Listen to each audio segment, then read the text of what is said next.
আসসালামু আলাইকুম। জয়যাত্রা টেলিভিশনের জেলা বার্তায় আপনাদের স্বাগত জানাচ্ছি আমি টিনা আফরোজা। পুরো সংবাদ শুরু করব, তবে তার আগে জানিয়ে দিচ্ছি বার্তা শিরোনামগুলো।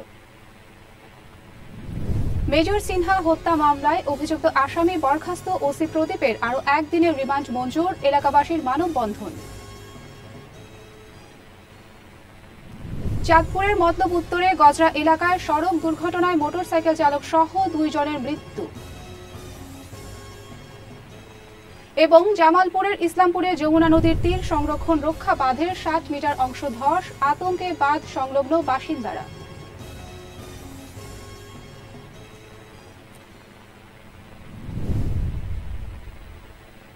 এতক্ষণ শুনছিলেন জেলা বার্তা শিরোনাম, এবার থাকছে বিস্তারিত।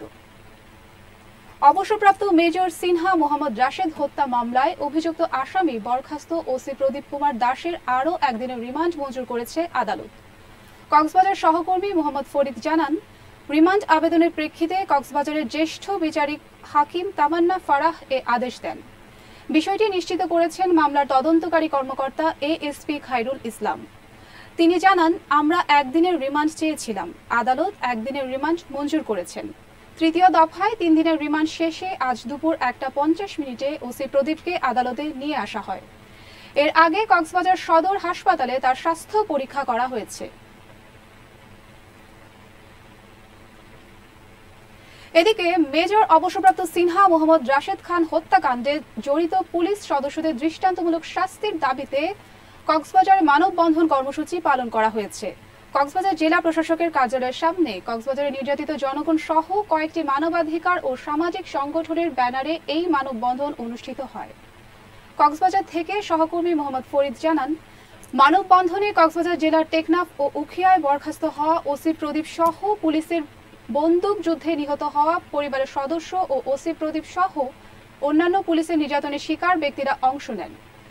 এতে বক্তব্য দেন কক্সবাজার জেলা আওয়ামী লীগের সাংগঠনিক সম্পাদক নাজনীন সরোয়ার কাবেরী, ওসি প্রদীপের হাতে নির্যাতিত সাংবাদিক ফরিদুল মোস্তফা সহ পুলিশের নির্যাতনের শিকার ভুক্তভোগীরা এবং মানবাধিকার সংগঠনের নেতৃবৃন্দ। চাঁদপুরের মতলব উত্তরে গাজরা এলাকায় সড়ক দুর্ঘটনায় মোটরসাইকেল চালক সিজান আরোহী রহিম নামের 2 জনের মৃত্যু হয়েছে। পুলিশ ও এলাকাবাসী সূত্রে জানা গেছে, রোববার বিকাল আনুমানিক 5 ঘটিকার সময় মতলব উত্তরে গজরা ইউনিয়নের চরকিকান্দা চৌরাস্তায় ফ্রেশ কোম্পানি কভার্ড ভ্যানের চাপায় পিষ্ট হয়ে মোটরসাইকেল চালক জিসান ও আরোহী রহিম মারা যায়। মতলব উত্তর থানার অফিসার ইনচার্জ নাসির উদ্দিন মৃধা বিষয়টি নিশ্চিত করেছেন। তিনি ড্রাইভারকে আটক করে তার বিরুদ্ধে আইনের প্রক্রিয়া নিয়মিত মামলা রুজু করে কোর্টে প্রেরণ করেছেন।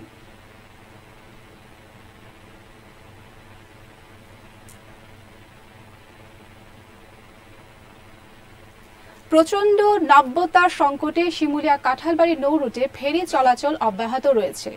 পারাপারের অপেক্ষায় 5 শতাধিক যানবাহন। লৌহজং প্রতিনিধি এম তারিকুল ইসলাম জানান, প্রচণ্ড স্রোত ও নাব্যতার সংকট চরম আকার ধারণ করায় দেশের দক্ষিণ পশ্চিমাংশের অন্যতম প্রবেশপথ শিমুলিয়া কাঁঠালবাড়ি নৌরুটে ফেরি চলাচল মারাত্মকভাবে ব্যাহত হচ্ছে। ফলে ঘাটে পারাপার হতে আসা যানবাহনের চালক ও শ্রমিকদের গত কদিন ধরেই নানা দুর্ভোগ ও ভোগান্তি পোহাতে হচ্ছে। ঘাট এলাকায় পারাপারের অপেক্ষায় রয়েছে প্রায় 5 শতাধিক যানবাহন। এভিআইডব্লিউডিসির সহকারী ব্যবস্থাপক সাফায়েত আহমেদ জানান, এই নৌরুটের চ্যানেলে নাব্যতার সংকট চরম আকার ধারণ করায় বড় ফেরিগুলো বন্ধ রাখা হয়েছে। কুষ্টিয়ার দৌলতপুরে ওয়ার্ড আওয়ামী লীগের সভাপতি হাসিনুর রহমানকে প্রকাশ্যে হত্যায় জড়িতদের দৃষ্টান্তমূলক শাস্তির দাবিতে প্রতিবাদ সভা করেছেন ফিলিপনগর ইউনিয়নের সর্বস্তরের জনগণ।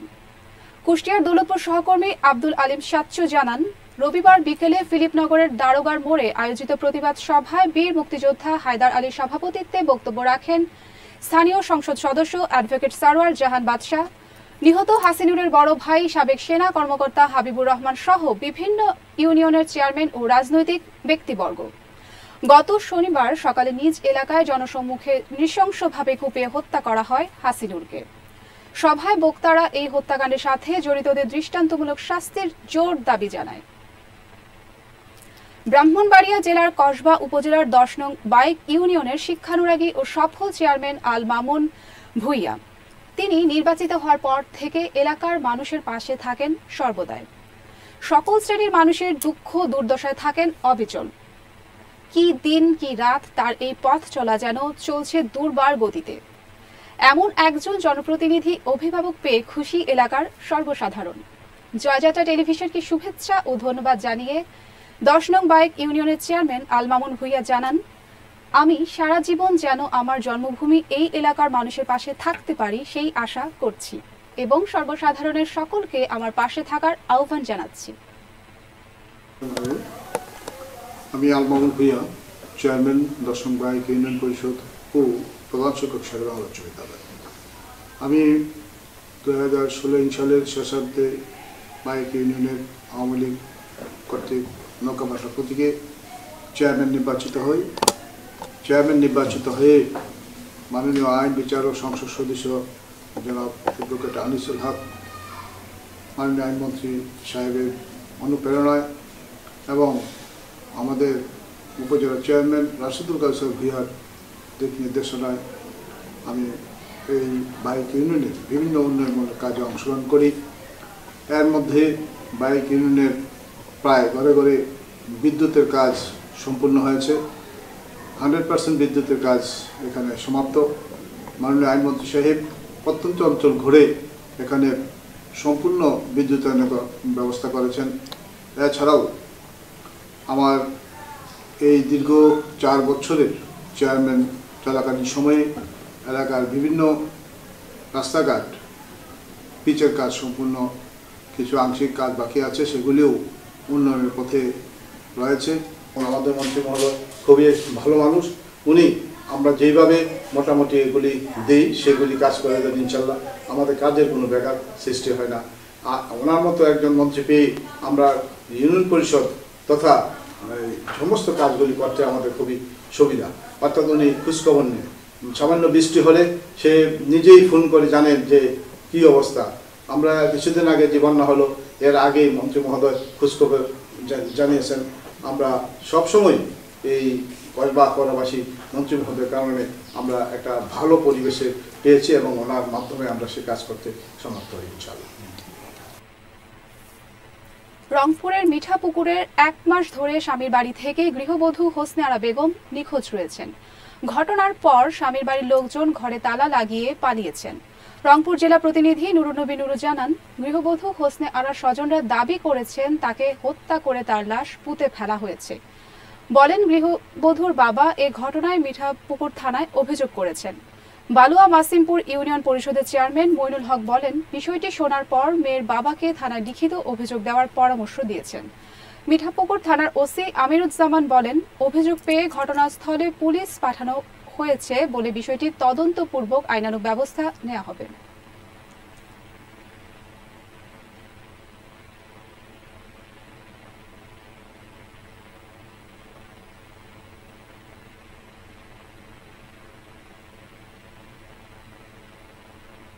নাকি কি ইয়ে করছেন, মানুষের মারা মারছে, এটাই শুনতেছি। আমি ভাত হারি না, আমি মিষ্টির টোপল আমার হাতে আছে, এই গ্রামের লোক দেখছে। তখন আমি এখান থেকে যখন পুতুলে বাড়ি বাড়ি হালছে, কি তুমি চলে যাও, এখানে তোমার কেউ নাই, আমি ধার ধারি না, তোমার বেটি বাড়ি গেছি। ঠিক আছে, আমার ভাগ্নে এখানে মাঝে মাঝে কাজিয়ে করে, তো কাজিয়ে করার আমি বলি, ভাগ্নে তোরা হয় তোমার বউ ধরে যাও, না তোমাকে বাড়ি থেকে সারাও। তো ভাগ্নে কিছু কয় না। তো বলো এখন দেখেন তোরা তোমার বউ তো আমরা ছাই দিবে কওয়া পারিনি, যেটা ফয়সালা হয় সেটা করো। ওই ভাগ্নে 6 আসনের মাননীয় সংসদ সদস্য শাহিন চাকলাদার এমপি বলেছেন, 15 আগস্ট ট্র্যাজেডি মানবতার চরম আঘাত। বঙ্গবন্ধুর স্বপ্ন পূরণে আওয়ামী লীগের সকল পর্যায়ের নেতাকর্মীদের ঐক্যবদ্ধ হয়ে কাজ করতে হবে। যশোর জেলা প্রতিনিধি আব্দুল্লাহ আল মাহফুজ জানান, জাতির পিতা বঙ্গবন্ধু শেখ মুজিবুর রহমানের 45তম শাহাদাত বার্ষিকী উপলক্ষে যশোর সদর উপজেলার কাশিমপুর ইউনিয়ন আওয়ামী লীগ আয়োজিত দোয়া মাহফিল ও আলোচনা সভায় তিনি এসব কথা বলেন। কাশিমপুর ইউনিয়ন পরিষদের চেয়ারম্যান মশিউর রহমান সাগরের সভাপতিত্বে অনুষ্ঠানে আলোচনায় সভায় অন্যান্যদের মধ্যে বক্তব্য রাখেন জেলা আওয়ামী লীগের সাধারণ সম্পাদক মাহমুদুল হাসান বিপু, ছাত্রলীগের রওশন ইকবাল শাহী সহ নেতৃবৃন্দ।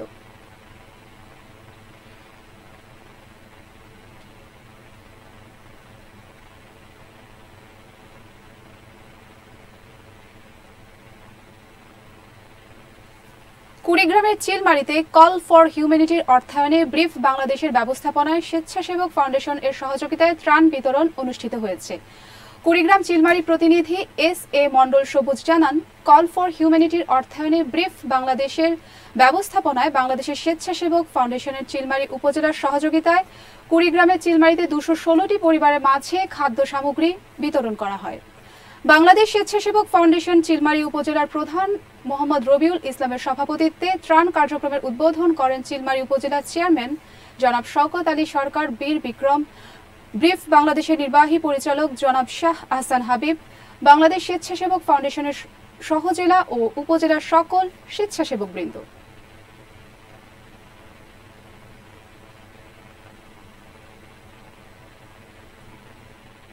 অর্থায়নে ব্রিফ বাংলাদেশের ব্যবস্থাপনায় বাংলাদেশ স্বেচ্ছাসেবক ফাউন্ডেশন চিলমারি উপজেলার সহযোগিতায় চিলমারির 216টি পরিবারের মাঝে ত্রাণ দিতে পেরে ব্রিফ বাংলাদেশকে ও কল ফর হিউম্যানিটিকে ধন্যবাদ জানাই আমার স্বেচ্ছাসেবক বৃন্দকে ধন্যবাদ জানাই। জামালপুরের ইসলামপুরের যমুনা নদীর তীর সংরক্ষণ রক্ষা বাঁধের 60 মিটার অংশ ধসে গেছে। যমুনার বাম তীর সংরক্ষণ প্রকল্পের স্থায়ী বাঁধের বিশাল এই অংশ সহ কয়েকটি বাড়ি নদীতে বিলীন হয়ে যাওয়ায় ভাঙ্গনের আতঙ্কে রয়েছে বাঁধ সংলগ্ন বাসিন্দারা। তবে স্থানীয় পানি উন্নয়ন বোর্ডের উপবিভাগীয় প্রকৌশলী বলছেন, বাঁধের ধসে যাওয়া অংশে বালি ভর্তি জিও ব্যাগ ড্যাম্পিং করে মেরামতের কাজ চলছে। এতে স্থানীয়দের আতঙ্কিত হওয়ার কিছু নেই। আমাদের জামালপুর সহকর্মী শরীফুল ইসলাম ঝোকনের পাঠানো তথ্য ও চিত্রে বিস্তারিত থাকছে তানজিদ ভুইয়ার ডেস্ক রিপোর্টে। বন্যার পানি কমে যাওয়ার পর থেকে যমুনা নদীর বিভিন্ন স্থানে ভাঙন দেখা দিয়েছে। গত 22 আগস্ট রাতে ইসলামপুর উপজেলার পাথরশী ইউনিয়নের মুরাদাবাদ এলাকায় যমুনা নদীর বাম তীর সংরক্ষণ রক্ষা বাঁধের 60 মিটার অংশ ধসে গেছে। এ সময় বাঁধ ঘেঁষা 3 থেকে 4টি বাড়িও নদীগর্ভে বিলীন হয়ে যায়। বাঁধ ধসে যাওয়ায় আতঙ্কিত মানুষরা বাঁধ এলাকা থেকে বেশ কয়েকটি বাড়ি সরিয়ে নেয়। পরদিন পানি উন্নয়ন বোর্ডের প্রকৌশলীরা ধসে যাওয়া অংশে জিও ব্যাগ ডাম্পিং শুরু করে। গ্রামবাসীদের অভিযোগ, স্থানীয় প্রভাবশালী একটি চক্র বাঁধ এলাকায় যমুনা নদী থেকে অবৈধ বালু উত্তোলন করে আসছে। বাঁধের আশপাশ থেকে বালু উত্তোলন এবং নিম্নমানের কাজের জন্য বাঁধে ভাঙন দেখা দিয়েছে। এর আগেও এই বাঁধের উলিয়ায় 10 মিটার এলাকা সহ 3টি স্থানে বাঁধ ধসে গেছে। এখন এসব এলাকার ঘরবাড়ি ও রাস্তাঘাট সহ বিভিন্ন স্থাপনা হুমকির মুখে রয়েছে। এদিকে ভাঙন কবলিত এলাকাবাসীরা জানান, ঘর গেছে গা 2-3টা, একটা বস্ত্র বের করতে পারি নাই, গরু বেচার কয়টা টাকা ছিল তাও টেকে গেছে। গরিব মানুষ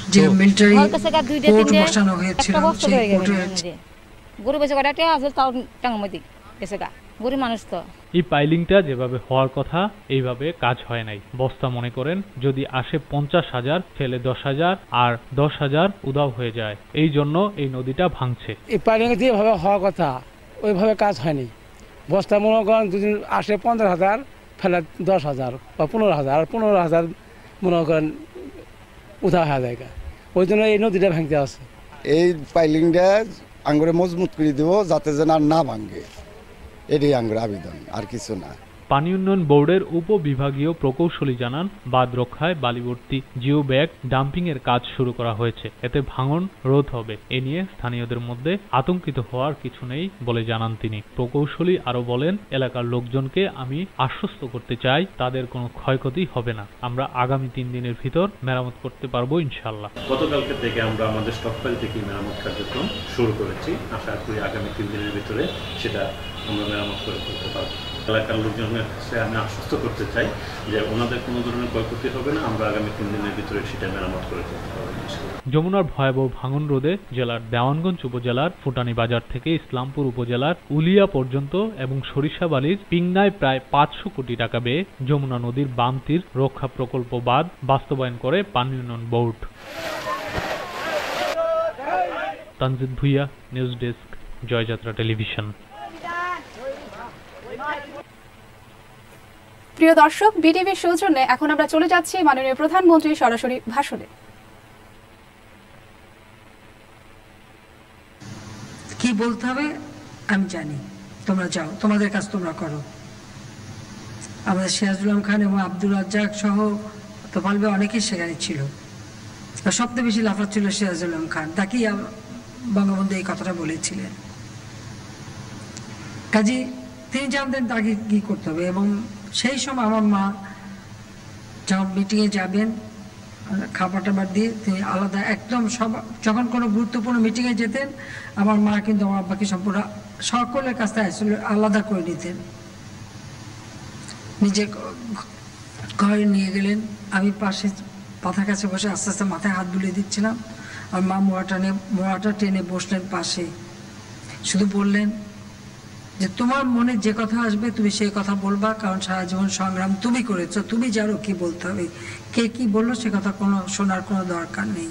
আরও অনেক কথা তখন হলো, কিন্তু মূল কথাটা এটাই ছিল।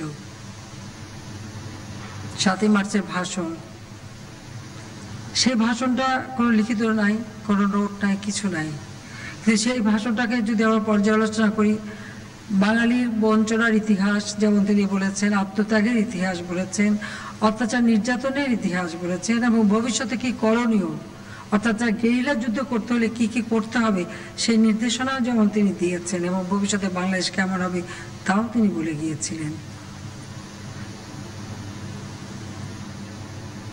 আমাদের মহান মুক্তিযুদ্ধ চলাকালীন সময়টাই ছিল সকলের প্রেরণা। স্বাধীনতার ঘোষণা নিয়ে অনেকের অনেক কথা ছিল, সেখানে আরও অনেক কাহিনী আছে। আজকে এত সময় নিয়ে আমি অনেক সময় বলেছি, আরও বলবো, বা আমি লিখেছি এর উপরে। আমার মনে হয় ছাত্ররা এটা পড়া উচিত। সেই সাথে আমি ছাত্রদেরকে বলবো, বঙ্গবন্ধু শেখ মুজিবের বই অসমাপ্ত আত্মজীবনী, আমার দেখা নয়া চীন তিনি ভ্রমণ করেছে 52 সালে, বইটা লিখেছিলেন 54 সালে।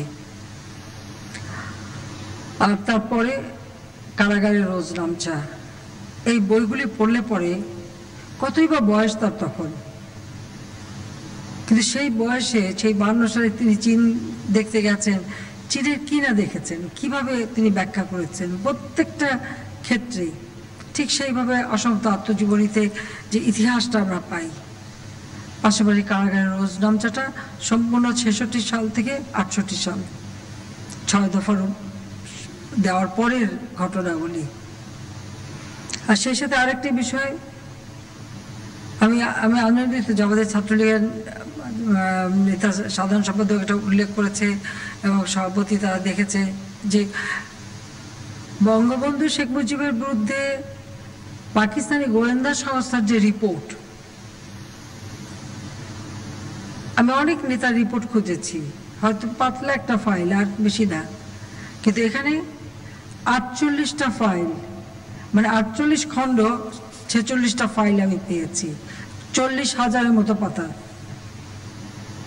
আমি 96 সালে সরকার আসার পর এগুলি সংগ্রহ করি, কপি করি, তবে ফাইল আমার ফেরত পাঠিয়ে দিই, কিন্তু এগুলো আমার কাছে ছিল।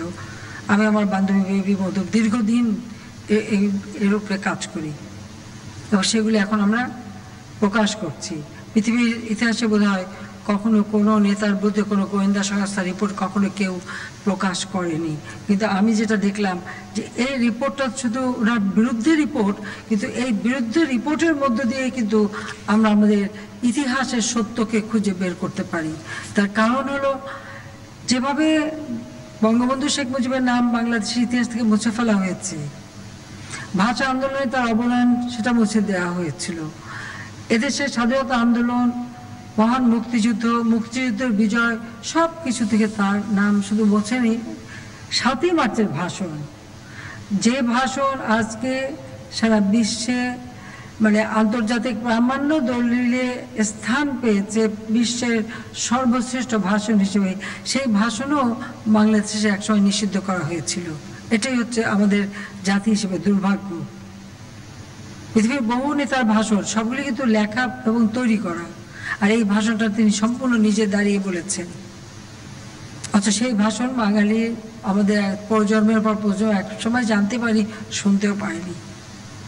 আমাদের কত আওয়ামী লীগ ছাত্রলীগের নেতাকর্মী এই ভাষণ বাজাতে গিয়ে জীবন দিয়েছে।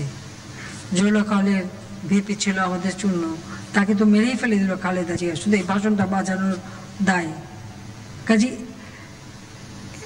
এই যে আন্দোলন সংগ্রামের মধ্য দিয়ে একটা দেশকে এগিয়ে নিয়ে মানে স্বাধীন করা, এবং এই 7ই মার্চের ভাষণটা যে একটা প্রেরণা, যার মধ্যে গেরিলা যুদ্ধের সমস্ত মানে মূল বিষয়গুলি সব জানিয়ে দেওয়া।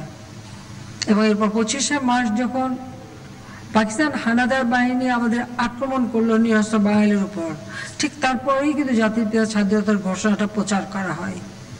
কারণ এখানেও ছিল আক্রমণকারী কে হবে। এই সব সময়গুলি হচ্ছে সব থেকে কঠিন সময়। এখানে যদি একটু সময়ের ভুল হয় তাহলে কিন্তু আর সাফল্য অর্জন করা যায় না। কিন্তু তিনি জানতেন কখন কোনটা বলতে হবে, কি সিদ্ধান্ত দিতে হবে। কিন্তু তিনি যখন এই ঘোষণা দিলেন, স্বাধীনতার ঘোষণাটা যখন আমাদের তখন ইপিআর এবং পুলিশের ওয়্যারলেসের মাধ্যমে সমস্ত পৌঁছে দিলেন, এবং পুলিশের ইপিআর এর মাধ্যমে এটা প্রচার করা হলো, আর পুলিশের ওয়্যারলেসের মাধ্যমে প্রত্যেক জেলায় জেলায় এই মানে স্বাধীনতার ঘোষণাটা পৌঁছে গেল। এবং আওয়ামী লীগের যে সংগ্রাম কমিটি 7ই মার্চের ভাষণে যে নির্দেশ দিয়েছে, সেই সংগ্রাম কমিটির সদস্যরা সেই ঘোষণাটা সেগুলি সংগ্রহ করে সারা বাংলাদেশ ব্যাপী এটা প্রচার করলো। আওয়ামী লীগের নেতারা, ছাত্রলীগের নেতারা তারা এটা প্রচার করলো, মানুষকে জানালো যে স্বাধীনতা ঘোষণা দিয়েছে, আজকে আমরা স্বাধীন। এরপর তো পাকিস্তানি হানাদার বাহিনীর আক্রমণ যখন জেলা এবং গ্রাম পর্যায়ে চলে গিয়েছিল, কিন্তু তার মধ্যে এই খবরটা সব জায়গায় পৌঁছে গিয়েছিল। যে এভাবেই কিন্তু প্রত্যেকটা পদক্ষেপ তিনি নিয়েছিলেন। আর সব কিছুর পাশে সবসময় আমার মা ছিলেন। 75 এই জন্য যখন রাষ্ট্রীয় ক্ষমতার জন্য রাষ্ট্রপতিকে হত্যা করে, কিন্তু একটা গোটা পরিবারকে হত্যা করে নিশ্চিহ্ন করে দেওয়া। আমার দুর্ভাগ্য, আমি আর রেহানা মাত্র 15 দিন আগে দেশ ছেড়ে বিদেশে গিয়েছিলাম। মাত্র 2 মাসের জন্য আমাদের যাওয়া। তারপরে একদিন আমরা শুনলাম আমাদের কেউ নেই, আমরা নিঃস্ব, সব আমাদের শেষ। বিদেশে আমাদেরকে রিফিউজি হিসেবে থাকতে হলো।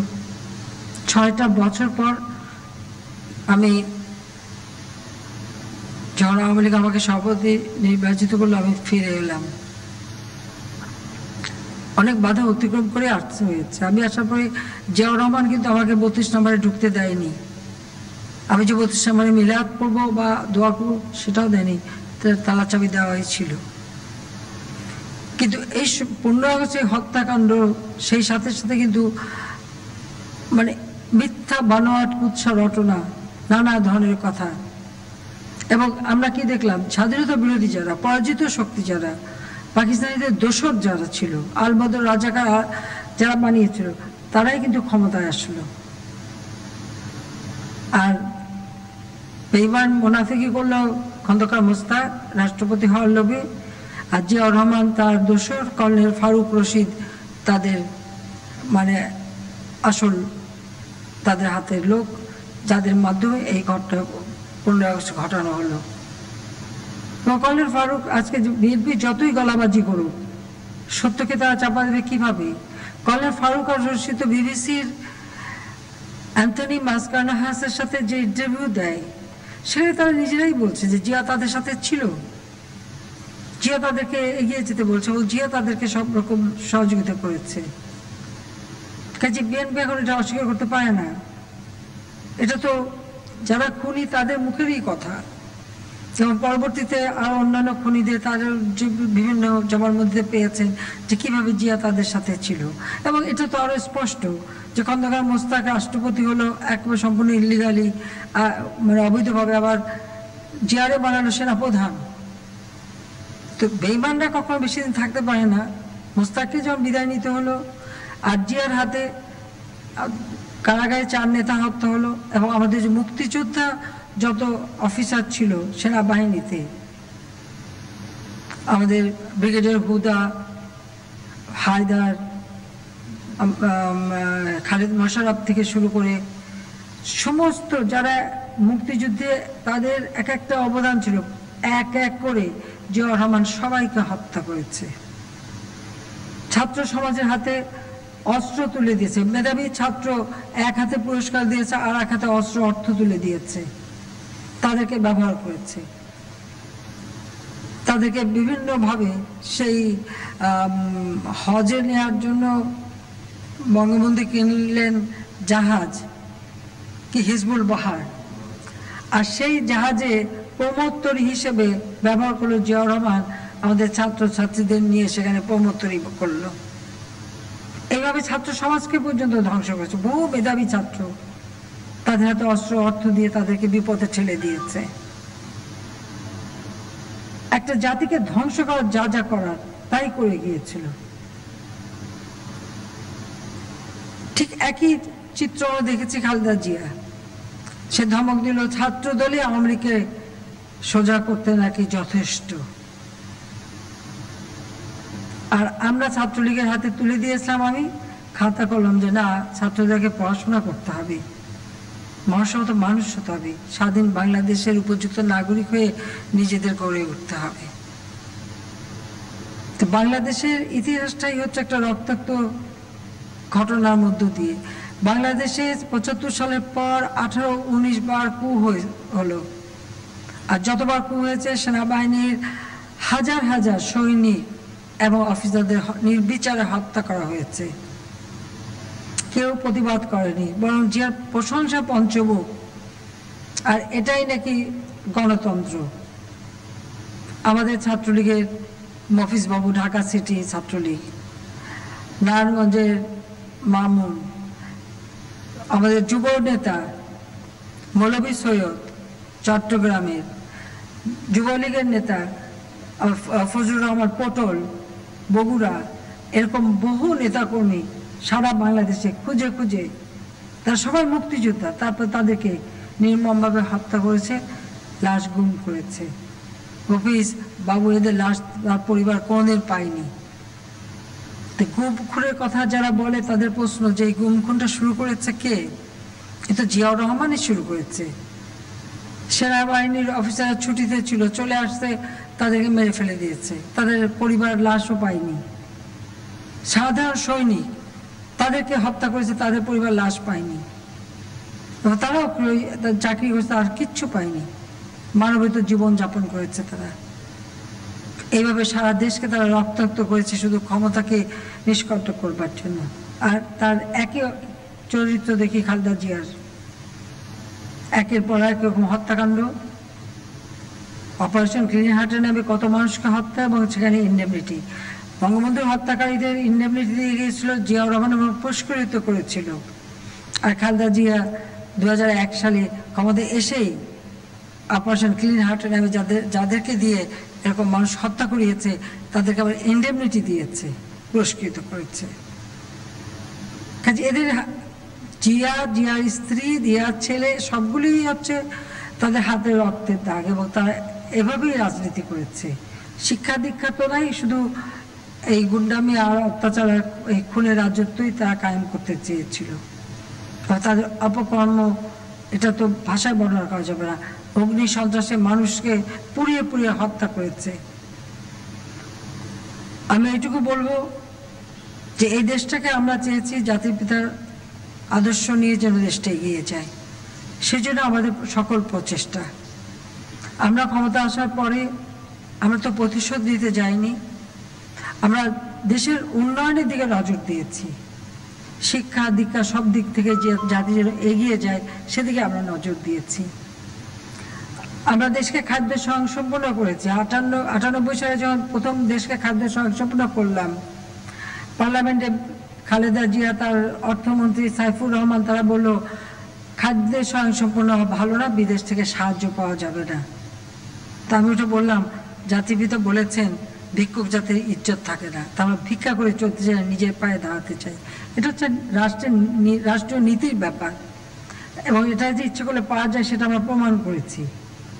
যে একটা দেশকে সুষ্ঠুভাবে পরিচালনা করলে সম্মান ফিরে আসায়, যে সম্মান ভুলঞ্চিত করেছিল 75-এ জাতিপিতাকে হত্যার মধ্য দিয়ে, আমরা সেই হত্যাকারীদের বিচার করেছি, এবং হত্যাকারীদের বিচারের মধ্য দিয়ে বাংলাদেশে যে ন্যায় বিচার হয় সেটা আমরা নিশ্চিত করেছি। এখনও কিছু আসামি পলাতক আছে, কিন্তু তারপর সে হত্যাকারীদের বিচার করেছে। হ্যাঁ, এটা ঠিক যে ষড়যন্ত্রের সাথে যারা জড়িত হয়তো সেগুলি এখনো খুঁজে পাওয়া যায়নি, তবে ইতিহাস একদিন বেরোবে, এসব খবরও বেরোবে, এগুলি পাওয়া যাবে। এটা এক সময় আসবে আমি এটুকুই বলবো যে আজকে জাতির পিতাকে হত্যা করে তারা ভেবেছিল যে তার নাম মুছে ফেলবে, আমাদের বিজয়ের ইতিহাস মুছে ফেলবে, লাখো শহীদের রক্তের যে মহান ত্যাগ সেটা মুছে ফেলবে, আমার লাখো মা বোনেরা তাদের উপর যে কি নির্মম অত্যাচার হয়েছে সে কথাও তারা মুছে ফেলবে। বাংলাদেশটা একটা আদর্শহীন কোনো দিকহারা এরকম অবস্থায় চলবে। অর্থাৎ জাতিপিতা যে স্বাধীনতাটা দিয়ে গেছেন সেটা যে অর্থবহ হলে এদেশের মানুষ যে দারিদ্র্যের হাত থেকে মুক্তি পাবে, শিক্ষায় দীক্ষায় এই দেশের মানুষ যে মাথা উঁচু করে চলবে, সেই সম্ভাবনা সম্পূর্ণ ধূলিসাৎ করতে চেয়েছিল। যে আদর্শের উপর ভিত্তি করে দেশ স্বাধীন, সে আদর্শটাই তারা নষ্ট করতে চেয়েছিল। বাংলাদেশের জনগণের কাছে আমি কৃতজ্ঞ যে তারা ভোট দিয়ে তাদের সেবা করার সুযোগ দিয়েছে। আমি জানি আমার মতো সবজন হারা বা বেদনা নিয়ে কখনো কারো পক্ষে কাজ করা সম্ভব না, কিন্তু আমার ভিতরে একটা জিনিস কাজ করে যে আমার বাবারে দেখেছে সারাটা জীবন যে কষ্ট করেছেন তিনি, আমার মা যে কষ্ট করেছে, বা প্রত্যেকে আওয়ামী লীগের অগণিত নেতা কর্মী তাদের পরিবার দিনের পর দিন যে কষ্ট করেছে এই দেশের মানুষের জন্য, যে দেশের মানুষকে একটা সুন্দর জীবন দেবে। আজকে সেই কাজগুলি সম্পন্ন করতে দেয়নি। মাত্র ৩.৫ বছরের মতো যুদ্ধবিধ্বস্ত দেশ তিনি গড়ে তোলেন। পৃথিবীর কোনো দেশে কোনো নেতা এভাবে পারেনি যে এত অল্প সময়ের মধ্যে একটা যুদ্ধবিধ্বস্ত দেশ,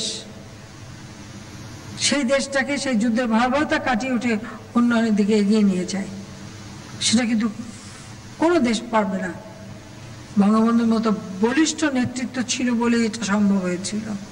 আজকে রাষ্ট্র পরিচালনা করতে যে যখন যেখানে যে আইন যা দেখি সব কিছুর ভিত্তি তো তিনি রচনা করে দিয়ে গেছেন, কোনো কিছু বাদ দেননি। সমুদ্র সীমা আইন, আমরা স্যাটেলাইট পাঠিয়েছি উপরে, আজকে সেই ভূ উপগ্রহ কেন্দ্র, আমাদের স্থল সীমানা চুক্তি, সবই তো তিনি করে দিয়ে গেছেন, কোনো কিছু তো বাদ যায়নি। এত অল্প সময়ে এত আইন, এত নীতিমালা তিনি কীভাবে করলেন আমার কাছে অবাক লাগে।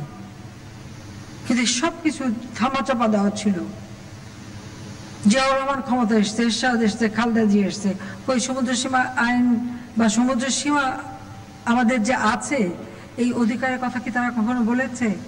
বলেনি।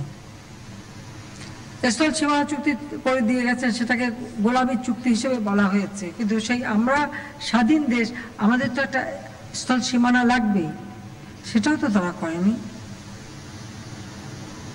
ক্ষমতাটা ছিল তাদের ভোগের বস্তু, আর আমার কাছে ক্ষমতাটা হচ্ছে একটা দায়িত্ব দেশের জনগণের জন্য, দেশের মানুষের জন্য। তাই আমি বলবো রাজনীতি যারা করবে তাদের ভিতরে যদি দেশপ্রেম না থাকে আর দেশের মানুষের জন্য যে কোনো ত্যাগ স্বীকারের মনোভাব না থাকে, তো সেই নেতৃত্ব কখনো, হ্যাঁ সময় অল্প সময়ের জন্য বেশ জ্বলে ওঠা যায়, কিন্তু ওটা আবার নিভে যায়, সেটা মানুষকে কিছু দিতে পারে না। আর মানুষকে দিতে গেলে নিজের কথা বলতে হবে, দেশের মানুষের কথা ভাবতে হবে, মানুষের জন্য কাজ করতে হবে। কি পেলাম কি পেলাম না, মূল্যায়ন হলো কি হলো না সে চিন্তা করলে মানুষের জন্য কিছু করা যায় না। কিন্তু মানুষের জন্য কাজ করলে একদিন না একদিন অবশ্যই মূল্যায়ন হয়, এটাকেও বাধা দিতে পারে না। জাতির পিতা তো কখনো কিছু চাননি, পিছনে ফিরে তাকাননি, তিনি কাজ করে গেছেন। যখন ঢাকা বিশ্ববিদ্যালয় থেকে তাকে বহিষ্কার করা হলো, আমার দাদা বলেছিলেন যে তুমি বিলাতে যাও, ব্যারিস্টারি পড়ে আসো, তোমার সব খরচ আমি দেব। আমার দাদাই দিতে চেয়েছেন, তিনি কিন্তু যান নাই, বলতে আমার দেশের জন্য কাজ করতে হবে, আমি এতদিন বাইরে যেয়ে থাকতে পারবো না। এইভাবে তিনি নিজের জীবনটাকে উৎসর্গ করেছে এদেশের মানুষের জন্য।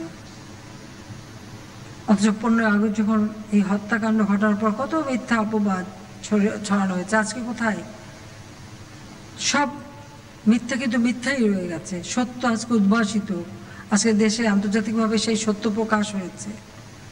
কাজে আত্মত্যাগ কখনো মিথ্যা যায় না। আমাদের প্রচেষ্টা যে আমরা চাই আমাদের দেশটা এগিয়ে যাক, এবং সবসময় বিশ্বের সাথে তাল মিলিয়ে আমাদের চলতে হবে। আমরা ডিজিটাল বাংলাদেশ গড়ে তুলব, এটা আমাদের নির্বাচনী ইস্তেহারই ছিল। আজকে ডিজিটাল বাংলাদেশ গড়ে তুলেছি বলেই তো আজকে এই যে আমরা ভিডিও কনফারেন্সের মাধ্যমে আমরা কথা বলতে পারছি। এটা যদি না হতো তাহলে তো সবাই সব কিছু স্থবির হয়ে পড়ে থাকতে হতো। আমি আমাদের ছাত্রলীগকে ধন্যবাদ জানাই যে আমি যখন বলেছি, যখন কোভিডের জন্য মানুষ নিজে আত্মীয় স্বজনদের আপনজনের লাশ ফেলে চলে যায়, কাফন দাফনের ব্যবস্থা হয় না, ছাত্রলীগের ছেলেরা সেখানে ছুটে গেছে, নিজের জীবনের সব মায়া ত্যাগ করে এই মৃতদের তাদের কাফন দাফনের ব্যবস্থা করেছে, সৎকারের ব্যবস্থা করেছে। সেজন্য আমি ছাত্রলীগকে আন্তরিক ধন্যবাদ জানাচ্ছি।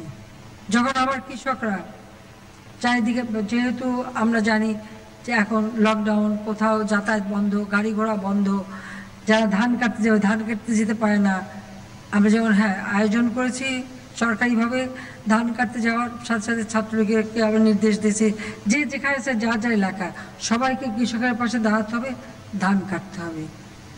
আমি ধন্যবাদ জানাই ছাত্রলীগকে, কোনো অহমিকা তো কাজ করেনি, সবাই তো কৃষকের কাছে ছুটে গেছে এবং ছুটে যেয়ে তোমরা সেই কৃষকদের পাশে দাঁড়িয়েছ এবং ধান কেটে তাদের ঘরে তুলে দিয়েছ, তাদের পাশে থেকেছ। এটাই বলে দেশ সেবা, যে তোমরা সবকিছু ভুলে চলে গেলা, কৃষকের পাশে দাঁড়ালা।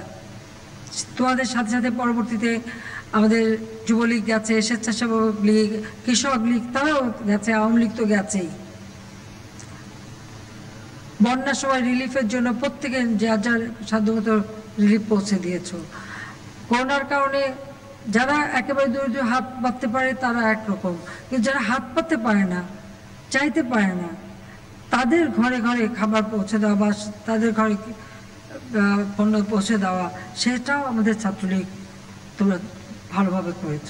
সেটা সত্যি খুব আমি আনন্দিত, তোমাদেরকে আমি ধন্যবাদ জানাই যে তোমরা যে এই যে কাজগুলি আর বলার সাথে সাথে তোমরা যে মাঠে নেমে গেছো এবং কাজ করেছো এবং সারা বাংলাদেশের ছাত্রলীগ নেতাকর্মী যে করেছে, এটা আমি বলবো আমরা একটা দৃষ্টান্ত স্থাপন। শুনছিলেন প্রধানমন্ত্রী শেখ হাসিনার ভাষণ। এবার থাকছে সংবাদের বাকি অংশ।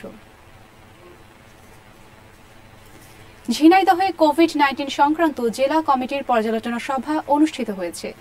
ঝিনাইদহ থেকে সহকর্মী মোহাম্মদ হাবিব ওসমান জানান, আজ সকালে জেলা প্রশাসনের আয়োজনে প্রশাসকের সম্মেলন কক্ষে এই সভা অনুষ্ঠিত হয়। এতে বিভাগীয় কমিশনার ডাক্তার মোহাম্মদ আনোয়ার হোসেন হাওলাদার, জেলা প্রশাসক সরোজ কুমার নাথ সহ সহকারী দপ্তরের কর্মকর্তারা উপস্থিত ছিলেন। বক্তারা করোনার সংক্রমণ রোধে সামাজিক দূরত্ব বজায় রাখতে ভ্রাম্যমাণ আদালত পরিচালনার পাশাপাশি মানুষকে সচেতন করার লক্ষ্যে নানা কর্মসূচি গ্রহণের সিদ্ধান্ত গ্রহণ করেন।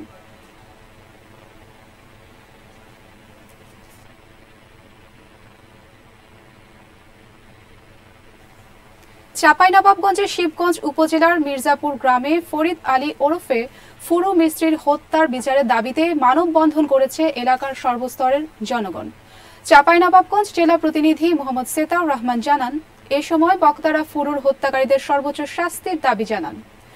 এ ব্যাপারে শিবগঞ্জ থানায় একটি হত্যা মামলা দায়ের করা হয়। মানববন্ধনে বক্তারা হত্যাকারীদের সর্বোচ্চ শাস্তির দাবি জানিয়ে বলেন, ফুরু একজন সাধারণ সহজ সরল মানুষ ছিলেন। বাগান পাহারার পাওনা টাকা চাইতে গিয়ে তাকে হত্যা করা হয়েছে। তার খুনিদের উপযুক্ত বিচার করা না হলে এলাকায় হত্যাকাণ্ডের ঘটনা আরও বেড়ে যাবে। খুনিরা পার পেয়ে গেলে তারা আরও বেপরোয়া হয়ে উঠবে।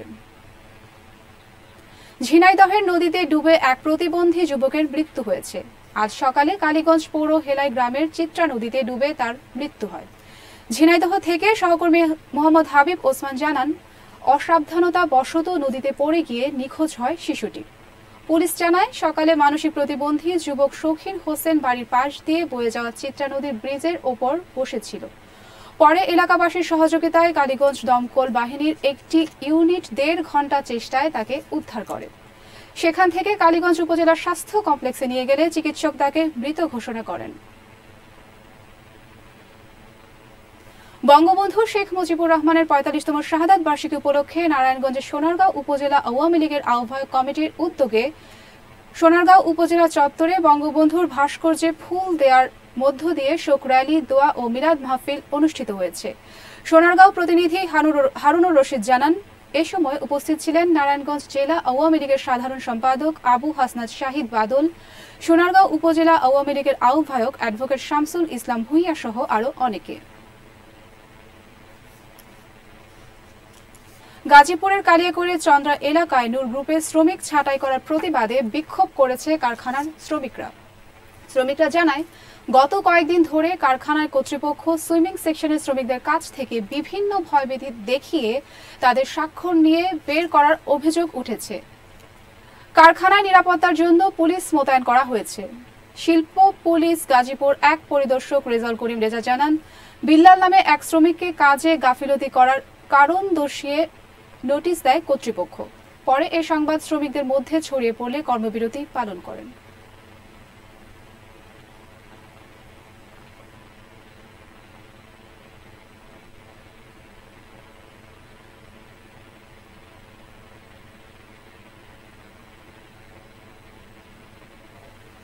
ঝিনাইদহে বিপুল পরিমাণ ভেজাল কোমল পানীয় জব্দ করেছে গোয়েন্দা পুলিশ।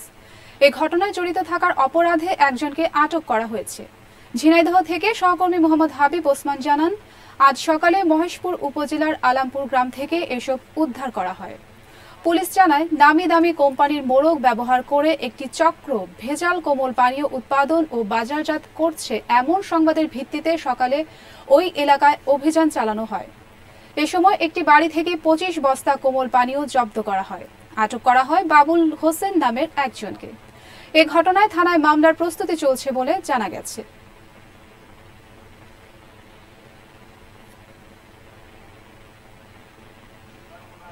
উপজেলার পদ্মার চরাঞ্চলের চরজারিয়া ও দিয়ার সরকট গ্রামে প্রথমবারের মতো বিদ্যুতায়নের উদ্বোধন করেছেন নাটোর 1 আসনের সংসদ সদস্য ও জেলা আওয়ামী লীগের সাংগঠনিক সম্পাদক শহীদুল ইসলাম বকুল এমপি।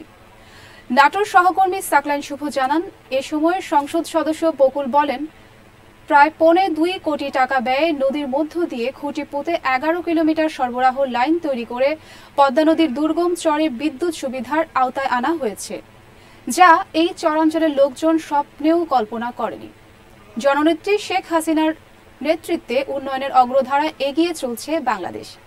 উন্নয়নের ধারা অব্যাহত রাখতে সবাইকে ঐক্যবদ্ধ হয়ে কাজ করার আহ্বান জানান তিনি। বিদ্যুৎ সংযোগ পেয়ে আনন্দ প্রকাশ করেন চরাঞ্চলের মানুষ।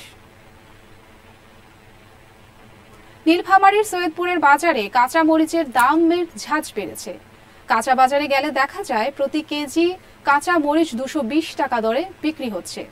নীলফামারী সৈয়দপুর সহকর্মী আবু বিন আজাদ জানান, এ নিয়ে কথা হলে কাঁচা তরি তরকারি বিক্রেতারা বলেন, আমদানি কম হয়, তারপরও এলাকার কাঁচা তরি তরকারি বাইরে যাওয়ায় এরকম দাম বেড়েছে।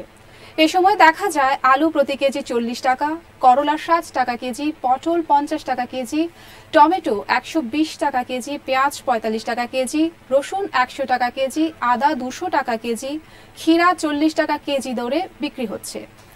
অন্যান্য তরি তরকারির চেয়ে কাঁচামরিচের এরকম অস্বাভাবিক মূল্য বৃদ্ধিতে বাজার করতে আসা বেশ কজন ক্রেতা ক্ষোভ প্রকাশ করে বলেন, করোনাকালীন সময়ে এমনিতেই আয় কমে গেছে, তারপরও তরি তরকারির মূল্য বৃদ্ধি পাওয়ায় তাদের নাভিশ্বাস উঠেছে কাঁচামরিচের ঝাঁজে। নাটোরের বড়াইগ্রামের 4 নং নগর ইউনিয়ন পরিষদের চেয়ারম্যান নীলুফার ইয়াসমিন ডালুর বিরুদ্ধে একটি চিহ্নিত সন্ত্রাসী পরিবারের করা সাজানো মানববন্ধনের প্রতিবাদে পাল্টা মানববন্ধন করেছেন এলাকাবাসী। নাটোর সহকর্মী সাকলাইন শুভ জানান, উপজেলার ধানাইদহ বাজারে এই মানববন্ধন অনুষ্ঠিত হয়। মানববন্ধনে এলাকাবাসী জানায়, জাহিদের চাচা সাইদ এবং আলেক এর নেতৃত্বে সরকারি 300 বস্তা গম সহ ট্রাক ছিনতাইকালে ট্রাক ড্রাইভারকে হত্যা করে আহমেদপুরে ফেলে রাখে। ওই সময় গম নিজ বাড়িতে সংরক্ষণের চেষ্টা করে ব্যর্থ হলে তা নদীতে ফেলে দেয়। স্থানীয় ইউপি চেয়ারম্যান ওই পরিবারের এ সকল সন্ত্রাসী কর্মকাণ্ডে আশ্রয় প্রশ্রয় না দিয়ে তাদের বিরুদ্ধে সোচ্চার থাকায় চেয়ারম্যানের বিরুদ্ধে নিজ বাড়ির সামনে সাজানো মানববন্ধন করে জাহিদ সহ তার পরিবার। এ সময় মানববন্ধনে বক্তব্য রাখেন 4 নং নগর ইউপি চেয়ারম্যান নীলুফার ইয়াসমিন ডালু, বড়াইগ্রাম থানা আওয়ামী লীগের সহ সভাপতি আব্দুল কাদের সহ অনেকে। এখনকার জেলা বার্তা এটুকুই, তবে তার আগে জানিয়ে দিচ্ছি শিরোনামগুলো আরো একবার। মেজর সিনহা হত্যা মামলায় অভিযুক্ত আসামি বরখাস্ত ওসি প্রদীপের আরও একদিনের রিমান্ড মঞ্জুর, এলাকাবাসীর মানববন্ধন। চাঁদপুরের মতলব উত্তরে গজরা এলাকায় সড়ক দুর্ঘটনায় মোটরসাইকেল চালক সহ 2 জনের মৃত্যু। এবং জামালপুরের ইসলামপুরে যমুনা নদীর তীর সংরক্ষণ রক্ষা বাঁধের 60 মিটার অংশ ধস, আতঙ্কে বাঁধ সংলগ্ন বাসিন্দারা।